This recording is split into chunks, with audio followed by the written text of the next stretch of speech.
台南市议员杨忠成最近接到业者的业者申请，因为收到市府经发局的函文，表示无登记工厂申请立管的最后期限将伫今年3月19到期。如果厂商无申请立管，将依法停工，或者是断水、断电、拆除等，引发真侪厂商的恐慌。议员以工厂管理辅导办法28条之9的规定，因为内面有真侪限制，对着地主甲承租户无共人的状况，根本就无法度申请立管。属出租的地主本身是不能申请纳管。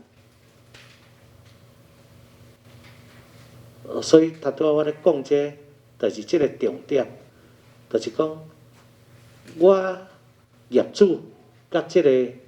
地主，阮是分开的，唔是同样地主跟业主是同一个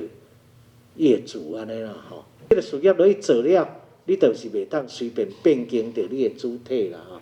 第二，就是也袂使变更到主体的负责人啦。这个负责人，毋得多活有20档啦吼，若活无20档，伊若请3档2档，伫当时要出意外巧的，都除非着伊的子女有从事即个行业，伊的子女来接啦吼，若无，这也袂当去迄个变更事业主体的负责人啦吼。对此，主管单位市府经发局表示，依照109年3月20日实施的新修订工厂管理的辅导法规定，既有的价污染无登记工厂，应该要伫2档内处理申请立管。2年来，市府嘛召开过19场的说明会，并且成立辅导团来辅导。租户啦，他是跟地主承租土地的话，那有些是说，业者他自己本身可能不想再做这个特定工厂的纳管，那地主如果想的话，我想这部分我们经发局自己本身有成立一个特定工厂的一个辅导团，这部分可以电洽我们会来做一个相关的一个申请的辅导。那如果说是那个